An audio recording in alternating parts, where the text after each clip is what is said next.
प्रेमनारायण मिश्रा. जय सच्चिदानंद दीपक भाई. हां बोला. माझा प्रश्न हा आहे की मन, बुद्धी, चित्त आणि अहम, ज्ञान, दर्शन आणि चरित्र. तसे तर मला कळलंय की मी ह्या शब्दांना खूप सरळ पद्धतीने समजवू शकतो, पण तरीही माझं मन हे सांगतंय की ह्या शब्दाच्या आत जे गूढ रहस्य आहेत त्याविषयी आपण थोडंसं विस्तृतपणे सांगाल तर खूप मोठी कृपा होईल. हे मी प्रेमनारायण आहे, त्या अज्ञान दशेमुळे जे मानताय तेच मिथ्या दर्शन आहे. आणि ज्ञानानंतर मी शुद्धात्मा आहे, सम्यक दर्शन झालं आहे. म्हणजे ज्ञानदर्शन, चारित्र्य, तप त्याचे 2 प्रकार आहेत. अज्ञानदशेत मिथ्यात्व दर्शन, मिथ्यात्व ज्ञान, मिथ्यात्व चरित्र, मिथ्या तप. आणि ज्ञानानंतर सम्यक दर्शन, सम्यक ज्ञान, सम्यक चरित्र, सम्यक तप. तर तुम्ही अज्ञानदशेविषयी ते विचार सोडून द्या. आता पुढचं बघूया. अज्ञानदशेतही असतं मिथ्यादर्शन. लग्नापूर्वी आपण एकटेच फिरत होतो, आता मी जावई झालो, हे माझे सासरे आहेत. तर मिथ्या दर्शन वाढून मिथ्या ज्ञान होतं आणि नंतर सासऱ्यांशी भांडण केलं, झालं मिथ्या चारित्र. नाही का, सासऱ्याशी रागावलात सासऱ्यांवर, कारण सासऱ्यांकडून काहीतरी घ्यायचं आहे, लाभ व्हावा तसं. आणि सासरेसुद्धा मदत करतील कारण त्यांची मुलगी ती आपल्यावरती जबाबदारी आहे, नाहीतर तो जावई तिला दुःख देईल मुलीला. बघा मिथ्या चरित्र झालं ना. आणि हे सम्यक दर्शन म्हणजे काय आहे की मी प्रेमनारायण नाही, मी शुद्धात्मा आहे. ही जागृती सुरू होईल, तिथूनच सम्यक दर्शन म्हटलं जाईल. त्याला प्रतीती, ही क्षायक प्रतीती आहे. आमची तर क्षायक प्रतीती म्हणजे क्षायक सम्यक दर्शन आहे. आणि नंतर आपण 5 आज्ञांमध्ये जेवढे राहाल त्यामुळे आपली जागृती म्हणजे दर्शनामधून ज्ञानामध्ये केव्हा याल, मध्येच तप आहे. सम्यक दर्शन नंतर सम्यक तप. तप कशाला म्हणतात? कोणी प्रेमनारायण ज्याच्या चुका काढल्या तर आतून अहंकार उफाळून येतो. काय समजतो? माझ्या चुका काढतो. अपमान आपला केला तरी आतमध्ये जागृती सुरू होईल. ए प्रेमनारायण बैस, आपलाच दोष आहे, आपणच भोगतोय, आपलीच चूक आहे, का दुसऱ्यांच्या चुका काढतो? अशी जागृती आतून तप असतं. प्रतीती जी आहे, मी शुद्धात्मा आहे, दर्शन झालं, त्यामुळे आपण तप करतो. आणि हे प्रेमनारायणला बोलतात की मी शुद्धात्मा आहे. ह्या जागृतीने आपण तप केलं, अपमानाचं दुःख आपण समताभावात राहणार आणि निमित्ताला निर्दोष पाहणार. अशा तपाने अनुभवाचे अंश वाढतात, त्यालाच ज्ञान म्हणतात. आणि सम्यक ज्ञान म्हणजे नंतर जर प्रेमनारायणला कोणी बोललं, काही अपमान केला, तरी यातून निर्दोष पाहतो, समभावात राहतो आणि मग खुश होतो. उपकारच मानतो. ओहो, महान उपकार आहे तुझे, मला कर्मातून तू मुक्त केलंस. तर अशी जागृती असल्यामुळे सम्यक दर्शन आणि सम्यक ज्ञान, त्याचं फळ काय येईल? सम्यक चरित्र. सम्यक चरित्र म्हणजे प्रेमनारायण जे काही करताय त्याला ज्ञाता भावाने तुम्ही बघत राहायचं, अलिप्त राहायचं. यावेळी अपमान झाला तरी काही दखल नाही दिली, मी समभावात राहिलो. आणि प्रेमनारायण ज्यांना काय झालं ते आपण बघा, ज्ञानाने जाणणारे बघणारे राहाल तर ज्ञाता ते सम्यक चरित्र. समजलं का आता तुम्हाला? हो, समजलं तर आहे. दुसरं हे आहे की जसे दादा भगवान आहेत, निरुमा आहेत, सिमंदर स्वामीजी आहेत, यांचे लहानपणापासून शेवटपर्यंत जेवढे काही ज्ञान आहे, यांचे ज्ञानाचे जे आपण अध्ययन करतो, हे सुद्धा दर्शनच्या अंतर्गत येते का चरित्राच्या अंतर्गत येते? नाही, हे दर्शन, हे जे दर्शन आपल्याला मिळालं प्रतीतीचं, मी प्रेमनारायण नाही, मी शुद्धात्मा आहे, आता ह्या प्रतीतीला अनुभवात जाण्यासाठी म्हणजे ज्ञानात येण्यासाठी हे साधन आहे. हा सत्संग आपल्याला मदत करतो. पुढचं आपलं स्वरूप कसं असेल त्या अनुभवासाठी हा सत्संग मदत करतो. म्हणजे त्या सत्संगाचे 2 फायदे असतात. एक, जागृती वाढते, तपाची शक्ती वाढते आणि अनुभवाचे क्षण त्याकडे आपण जास्त जातो. प्रतीती तर आपल्याला ज्ञानविधीतच मिळत असते, पण सत्संगात पुढची जागृती, ती जागृती वाढते, अनुभवाचे अंश वाढतात. म्हणजे ज्ञानात जाण्यासाठी, पुरुषार्थासाठी सत्संगसुद्धा आवश्यक आहे. हे मन, बुद्धी, चित्त आणि जो अहंकार आहे, ज्याविषयी आपण दादाजींच्या ज्ञानात जे वाचलं आहे ते आम्हाला खूप सरळ आहे. यात असं वाटतं की दादाजींचे खूपच सरळ पद्धतीने आमच्यासमोर ठेवलं आहे. पण जेव्हा आम्ही दुसऱ्या तत्वज्ञानी पुरुषांचे जे अध्ययन करतो त्यात असं वाटतं की मनाला त्यांनी खूपच समुद्राच्या समान ठेवलं आहे की ज्याची कल्पना नाही केली जाऊ शकत. पण तेच ज्ञान दादा भगवानांनी खूप सरळ पद्धतीने मांडलं आहे. जेव्हा आपण दुसऱ्या ज्ञानाविषयी गोष्टी वाचतो तेव्हा आपल्याला कळतं की वास्तवात दादा भगवानांनी खूप सोप्या पद्धतीने आपल्याला समजवलं आहे. या पद्धतीला खूप छान. जय सच्चिदानंद. आप्तवाणीमध्ये लिहिलंय की उपवास करायचा असेल तर दादाजींची आज्ञा घेऊनच करायला हवा. हा, माझे म्हणे पुन्हा पुन्हा माझ्या मनात इच्छा येते की मी सुद्धा 36 तासांचा उपवास करावा. तसे तर उन्नतरी तर मी करण्याचा प्रयत्न करतो. आवरण येतच घराच्या द्वारे, पण मग पुन्हा मी उन्नतरी तर करतोच. पण माझ्या मनात असे विचार येतात की एकदा 36 तासांचा उपवास केला तर आप्तवाणीमध्ये लिहिलंय की दादांची आज्ञा घेऊनच आपण उपवास करावा, तरच शक्ती मिळेल आपल्याला. तीच आज्ञा की दादाजींचा जो चित्रपट आहे, दादाजींची प्रार्थना करा की आज सकाळी 6 वाजल्यापासून दुसऱ्या दिवशी सकाळी 6 वाजेपर्यंत मी उपवास करू इच्छितोय. आणि रात्री कधी संध्याकाळी जर जेवलात, पाणी प्यायलं तर पूर्ण दुसऱ्या दिवशी सकाळी, तिसऱ्या दिवशी सकाळपर्यंत 24 तासांचा प्रयोग करून बघू शकता तुम्ही. जसे मी 6-6 तासांचा आधी प्रयत्न केला होता, त्यानंतर मग मी 12 तासांपर्यंतचा प्रयत्न केला आहे. आता मी विचार करतोय की पुढेही करायला हरकत नाही, महत्वाचं नाहीये. बघा, शरीराला शक्य यथाशक्ती उपवास करायचा. काय SR शाक्यबार. दीपक भाई, माझा एक प्रश्न आहे. जसं आम्ही लोक कसे शिफ्ट ड्युटी करतो, तर चरणविधीची कोणती वेळ असते का? किंवा समजा ज्ञान घेतल्याचा नंतर समजा जर नाही वाचन झालं तर त्याचा काही ज्ञानात फरक पडतो का? फरक पडतो. हे खत टाकण्यासारखंच आहे, फर्टिलायझर. चरणविधी बीज तर पेरलाय, पाणी टाकतोय सत्संगाच्या निमित्ताने, प्रोटेक्शन करत असतो 5 आज्ञांमध्ये. आणि चरणविधीने फर्टिलायझर टाकलं तर छोटं रोपटं लवकर मोठं होईल, फुलं येतील, फळं येतील, अनुभवाचे अंशही वाढतील. नाही म्हणजे जसं की सकाळी समजा 6 वाजता ड्युटी आहे, टायमिंगचा इम्पॉर्टन्स नाही, काही लिमिट नाही. 24 तासात केव्हाही करू शकाल. आपलं चित्त स्थिर असेल, एकाग्रता असेल, अशा वेळी करायचं. बरं. कधी चहा बिया प्यायलात, रात्री 10 वाजता केलं तरीही चालेल, सकाळी 3 वाजता केलं तरीही चालेल. तेच म्हणून मी विचारत होतो. स्थिरता असली पाहिजे. हे फर्स्ट क्लास एकाग्रतेने करा, वेळेचं कोणतंही बंधन नाही. ठीक आहे, ओके. जय सच्चिदानंद. जय सच्चिदानंद. वितराम शाहू. माझा प्रश्न आहे की मी शुद्धात्मा आहे असं मनात बोलत राहतो. मग या शुद्धात्म्याचा अनुभव आपल्याला कसा कळणार? केव्हा, कुठे आहे? कुठे आहात? तुमचं नाव काय? पितराम साहू. जर पितराम साहूचा कोणी अपमान केला तर तुम्ही समतेत राहिला तर तो आत्म्याचा अनुभव झाला सुरू. स्वतःचे दोष दिसतात पितरामजींचे आणि समोरचा निर्दोष दिसतो, तेव्हा तिथे झाली आत्म्याच्या अनुभवाची सुरुवात. समजतंय आता तुम्हाला? कुठे शरीरात कुठे राहतो तो आत्मा? मूळ आत्मा तो तर शरीरात, हे हेअर कटिंग करतात ना, नेल कटिंग करतात तिथे नाही, बाकीच्या पूर्ण शरीरात आत्मा आहे. मूळ आत्मा म्हणजे जिथे वेदना होते तिथे आत्मा आहे.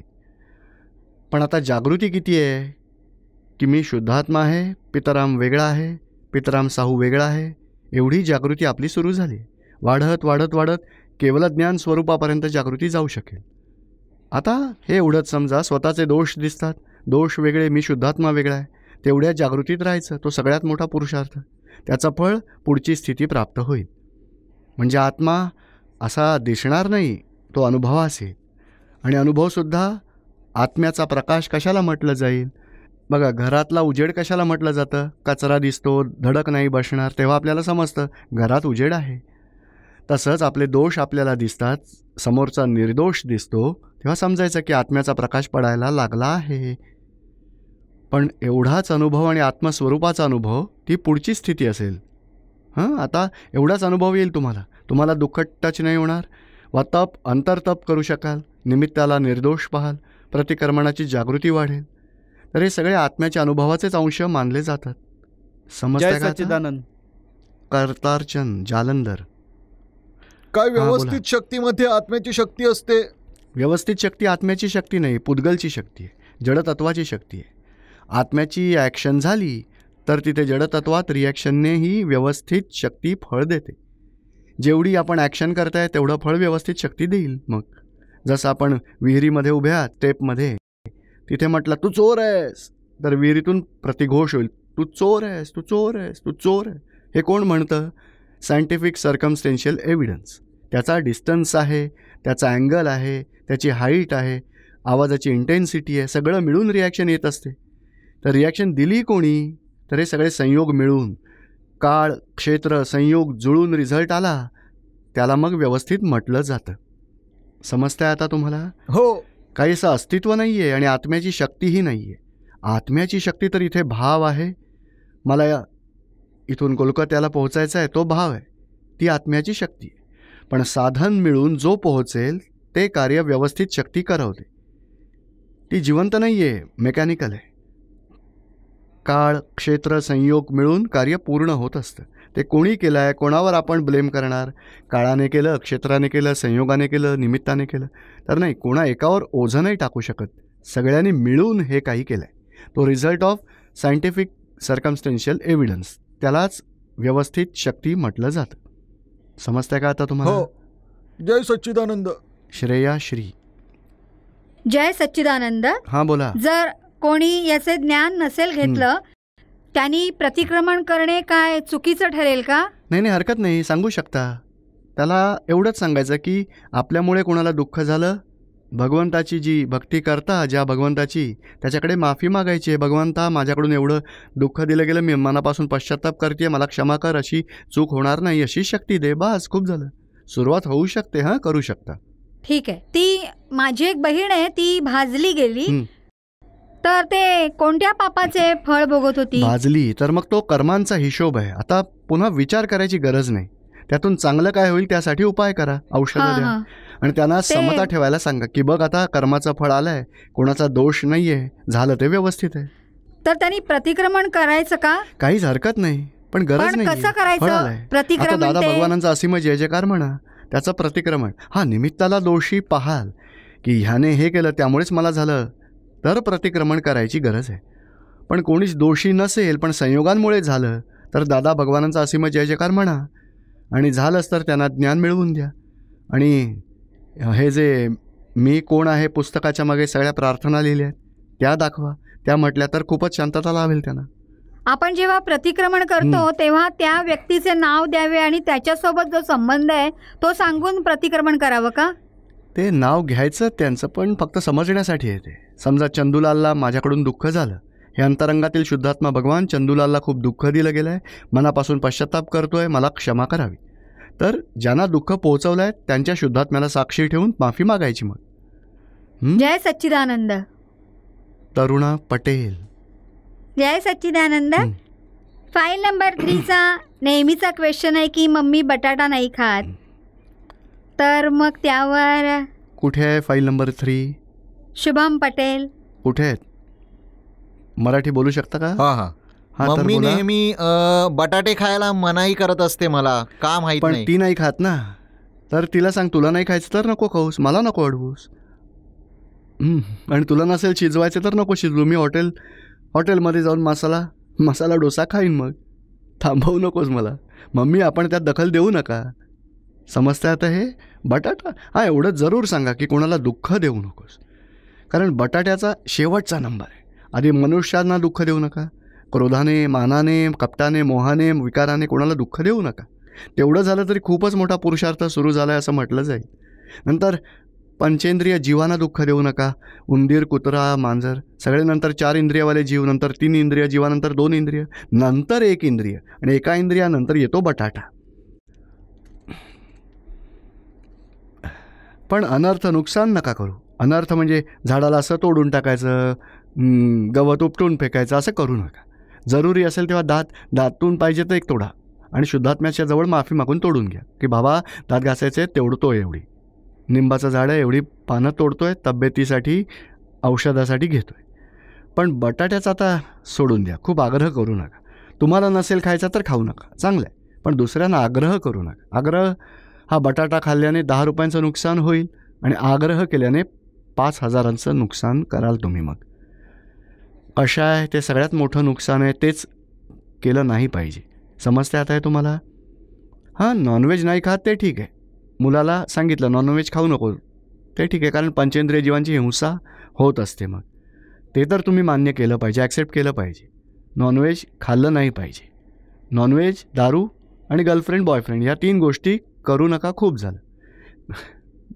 बाकी बटाटे खायचे तर खा, कांदे खायचे तर खा, कांदा लसूण खायचे तर खा, डबल खा, चटणी खा, ब्रेड बटर लावा, पावभाजी खा, पण कोणाला दुःख देऊ नका. हं? हां तेवढं बरोबर आहे. हां हो ना, तुम्हाला बरोबर वाटतंय? हो हो हा, मुलाला सोडून द्या, जास्त दखल देऊ नका. हां. तुम्हाला नसेल खायचं खाऊ नका, ते चांगलं आहे. पण असाही अहंकार करू नका की मी आता बटाटा नाही खात. कोणाच्या घरी गेलात आणि कोबी बटाटा याचा पदार्थ असेल तर कोबी खायचा, बटाटा सोडून द्यायचा. पण दखल देऊ नका. हे यातला बटाटा आहे, मला नाही खायचा, मी तर नाही खात, कित्येक वर्ष मी पाळते, मला नाही खायचो. तिरस्कार कराल तर किती दुःख होईल सगळ्यांना. याने दुसऱ्यांना दुःख देणं सगळ्यात मोठं रौद्र ध्यान आहे. हे तर एक हेल्पिंग आहे. बटाटा म्हणजे काय आहे की एक हेल्पिंग आहे. थोडा ब्रेन जरा पॉवरफुल होईल. पण अज्ञान दशेत ब्रेन पॉवरफुल होणं चांगलं नाही आहे. समकितानंतर ब्रेन पॉवरफुल झाला तर चांगलं आहे. पण इथे बघा इम्पॉर्टन्स एवढा नाही आहे, कारण वैष्णव लोक तर उपवासाच्या दिवशी बटाटेच खातात. तर मग आता काय करायला हवं? हो, सोडून द्या, ते इम्पॉर्टंट नाही. इम्पॉर्टंट आहे तो कशा आहे, राग द्वेष क्रोध मान माया लोभ, कशाने दुःख, कोणाला दुःख देऊ नका. समजतंय आता तुम्हाला? आणखी काही विचारायचं आहे का? जय शुभम, सच्चिदानंद. बरोबर आहे ना? समजलं ना तुला? हो बरं वाटलं? सरस्वती दिल्ली, दीपक भाई, जय सच्चिदानंद. बोला बोला. माझा प्रश्न हा आहे की कधी चरणविधी मी 3 वर्षांपासून ज्ञान घेतलं आणि चरणविधी मी रोज करत असते. कधी कधी मिसही होतं, पण मला मोस्टली पाठही झालंय सगळं. तरी मला अजून एवढी समज नाही आली आहे, म्हणून आपण आपली कृपा करावी. काय समजत नाहीये ते? कधी कधी शब्दार्थ का? कधी कधी मला असं वाटतं की मी फक्त त्याचं वाचन मेकॅनिकल करते. होतं का? हो. अहो, मेकॅनिकल वाटलं कधी, खरोखर तरी मेकॅनिकल नाही येते. तरी नाही समजलं तरी काही हरकत नाही. लग्नाच्या वेळी आपले गुरुजी काय म्हणतात, काही आठवतं का? सगळं कळलं होतं का तेव्हा? तरी नवरा आपला झाला की नाही? ते म्हणतात ना, स्वा शांती वा वा, फुलं वाहा, अक्षता टाका, पाणी सोडा, इकडे हळद कुंकू वाहा, याचं पूजन म्हणा, स्वाहा शांती. काय काय बोलत असतात समजतही नाही. तरी नवऱ्याचे लग्न होतं की नाही? तर आत्म्यासोबतही ते होईल. हा चरणविधी केल्याने आवरण तुटून जाईल, जागृती वाढत जाईल. आणि थोडा अर्थ भावार्थ समजून घ्या. दादाजींच्या पुस्तकामध्ये किंवा सत्संगामध्ये जे शब्द नाही समजले ते विचारा, ते पुस्तकात थोडे अर्थ सापडतील. हां. आणि चरणविधीमध्ये एक लाईन आहे, आपले चरणविद्ध माझ्या हृदयात स्थित व्हावे. त्याचा काय अर्थ आहे? चरण अरविंद म्हणजे चरण अरविंद म्हणजे ह्यात चरणाला पाय म्हणजे चरण म्हणतात ना, चरण स्पर्श करतो. ते चरण आमच्या हृदयात स्थित व्हावेत अशी एक भावना आहे. म्हणजे त्याचा सूक्ष्म स्वरूपाने अर्थ असा झाला की चरण म्हणजे चर्या. हे जे आपल्या वर्तनात आहे, आपल्या ज्ञानाच्या दशेत निरंतर राहत असतं, अशी स्थिती माझ्या हृदयात स्थापित व्हावी. मी सुद्धा ज्ञानदशेत पूर्ण राहावं अशी भावना आहे त्याच्यामागे. समजतंय आता तुम्हाला? आणि दुसरा स्थूल अर्थ असा आहे की श्रीमद राजचंद्रांनी सांगितलं आहे, ज्ञानींच्या चरणांतच मोक्ष आहे. त्याचे 2 अर्थ आहेत. ज्ञानी जसे चालतात त्यांच्या मागे मागे जा तर मोक्ष मिळेल. मग चरणांना नमस्कार केला तेव्हा आपला अहंकार गळून पडतो. म्हणजे मग त्यावेळी खाली वाकावं लागतं. तर ज्ञानींचे चरण दादाजी म्हणायचेच, श्रीमद राजचंद्रांनी सांगितलं आहे की ज्ञानींच्या चरणी अहंकार कमी करायचा उपाय आहे. आणि अहंकार गळून गेला तर मोक्ष हा मिळतोच मिळतो. म्हणून चरणस्पर्श करतो आपण, नमस्कार करतो चरणांना. समजतंय आता तुम्हाला? हो. कारण ते स्वतः अहंकार त्यांचा समाप्त झालाय आणि स्वतः आत्म्यात राहतात, देह स्वरूपात राहत नाहीत. आणि जे आत्म्यात राहतात, देह स्वरूपात राहत नाहीत, त्यांना नमस्कार केल्यामुळे आपलाही अहंकार गळून पडतो, आपणही आत्मस्वरूपात प्रगट होऊ शकतो. समजलं ना आता तुम्हाला? हो हो. अमृतराम, हिमाचल प्रदेश. जय सच्चिदानंद. हां बोला. माझा प्रश्न आहे, चरणविधीमध्ये सांगितलं आहे द्रव्याने मी संपूर्ण शुद्ध आहे, सर्वांग शुद्ध आहे, याचा काय अर्थ आहे? आत्मद्रव्य जे माझं आहे ते आत्मद्रव्य निरंतर शुद्ध आहे. तसंच मी द्रव्याने मी निरंतर शुद्ध आहे. माझ्या आत्मद्रव्याने मी शुद्धच आहे. जसं सोन्याची अंगठी असते, जर ती अंगठी समजा जिवंत असती तर काय म्हणेल की मी अंगठी आहे. नंतर तिला कोणी ज्ञानी भेटला की तू अंगठी नाहीस, तू सोनं आहेस, तर तिची रॉंग बिलीफ ती तुटेल. अवस्थारूप मी आहे मानते, पण तत्वामध्ये मी सोनं आहे. आणि सोनंही मिश्रित फॉर्ममध्ये आहे. सोनं चांदी कॉपर आहे, त्यातही माझं सोनं तर शुद्धच आहे, कॉम्बिनेशनमध्ये म्हणजे मिक्सचर फॉर्ममध्ये तत्त्व बिघडलेलं नाही. पण जेव्हा ज्ञान मिळेल तेव्हा तिलाही जागृती राहील की मी अंगठी नाही, अंगठी तर माझी अवस्था आहे, तत्वाने मी शुद्ध सोनं आहे आणि माझ्या आसपास दुसरी तत्त्व आहेत, त्यामुळे मी बिघडली नाही आहे. अशा जागृतीत राहण्यासाठी त्या प्रकारचं हे वाक्य वापरलेलं आहे की या मन वचन काया बुद्धी चित्त अहंकार या प्रकृतीमध्येही माझं आत्मतत्व माझ्या द्रव्याने मी संपूर्ण शुद्ध आहे, सर्वांग शुद्ध आहे. पुढे आहे ज्ञान दर्शनाने अनंत गुणांनी. ज्ञान दर्शनादी अनंत गुणांनी मी संपूर्णपणे शुद्ध आहे, सर्वांग शुद्ध आहे. म्हणजे ज्ञानदर्शनाचं जे काही जन्मापासून मृत्यूपर्यंत आणि अनंत अवतारातून किती अवस्था उत्पन्न झाल्या तरीही त्यातून आत्मतत्व बिघडलं नाही. तर तुम्हाला जेव्हा हे ज्ञान मिळतं तेव्हा आपल्याला ही जागृती प्राप्त होते की हो, माझे तत्व असं आहे की द्रव्य बिघडलेलं नाही, त्याचे गुणधर्मही बिघडले नाहीत, त्याची अवस्था ज्या अवस्थेला जाणण्यामुळे परिणाम झालेल्या अनंत अवस्थांमध्ये माझ्या ज्ञानदर्शनाची अवस्था शुद्धच राहिली. तर ही जागृती आपण प्राप्त करतो. माझं द्रव्यही शुद्ध आहे, माझं ज्ञानदर्शन गुणसुद्धा शुद्ध आहेत आणि मी जाणण्याच्या अवस्थेतही मी शुद्धच आहे. हे शुद्धत्व असं म्हटल्यामुळे काय होईल की आपली जी रॉंग बिलीफ झाली आहे प्रथम की मी अमृतराम आहे, माझ्याकडून हे झालं आहे, मी हे खाल्लं आहे, मी बिघडलो आहे, मी चांगलं केलं आहे, निंदा हा क्रोध मान माया लोभ रागद्वेष होत असतं. तर रॉंग बिलीफमुळे उलटे चालत होतात, संसारात अनुगामी होतात. आता आत्मरूप होऊ आपण असं बोलण्यामुळे आणि मूळ तत्व तर नेहमीच शुद्ध राहतं. रॉंग ही बिलीफ आपली सुटून जाते आणि राईट बिलीफ सेट होते. अशा बोलण्याने आत्म्याचं आवरण कमी होत असतं. आता आत्म्याचा अभेद्य भाव आपण प्राप्त करू शकू. जय सच्चिदानंद. जय सच्चिदानंद. मानवी. जय सच्चिदानंद. हां बोला. ते शरणविधीमध्ये एक वाक्य आहे, आपली वृत्ती तीच माझी वृत्ती राहावी, त्याचा काय अर्थ? दादाजी म्हणायचे की आमची वृत्ती कशी आहे, आमची वृत्ती निरंतर स्वपरिणाम, पण परिणिती नाही, पण परिणाम नाही, निरंतर आत्म्यातच आमची रमणीयता आहे अशी आमची वृत्ती झाली. मी या संसारातल्या एक एक परमाणूलाही मी माझं मानतो अशी माझी रॉंग बिलीफ नाही आहे. आणि कोणतीही अवस्था म्हणजे मी पॅसेंजर आहे, मी पती आहे, मी ज्ञानी आहे, अशा कोणत्याही अवस्थेला मी माझी मानत नाही. मी निरंतर आत्म्यात राहू शकतो अशी माझी वृत्ती झाली आहे. तर आपण हीच प्रार्थना करायची की आपली जशी अवस्था आहे, तुमची जशी वृत्ती आहे, जेवढी एकाग्रता आहे तुमची, जी निरंतर स्वपरिणाम आहे, आत्मपरिणाम आहे, तशी मला प्राप्त हो. समजते आता? हो हो हो. केवळ देखभाल करण्याची मला शक्ती द्या. ही केवळ देखरेखच्या पुढचे 3 वाक्य आहेत ना. स्थूल संयोग, सूक्ष्म संयोग, वाणीच्या संयोगावर आहे, पर आहे, पराधीन आहे. ढवळाढवळ करू नये अशी मला शक्ती द्यावी. केवळ देखभाल करण्याची शक्ती द्या. म्हणजे स्थूल संयोग 5 इंद्रियातून जेवढे अनुभवास येत आहेत, बघू शकतो, ऐकू शकतो, गंध घेऊ शकतो, चाखू शकतो, स्पर्शाने जाणू, ते सारे स्थूल संयोग मानले जातात.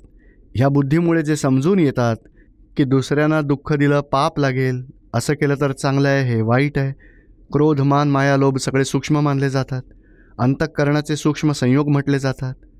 आणि वाणीचे संयोग म्हणजे जे स्पीच बाहेर पडतं ते सुद्धा ते पर आहे, म्हणजे आत्म्यापासून वेगळं आहे.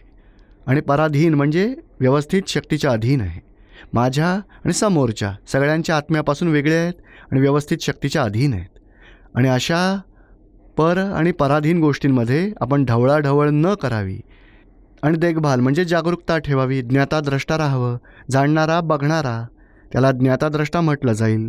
त्यालाच संसारी भाषेमध्ये देखभाल म्हटलं जातं.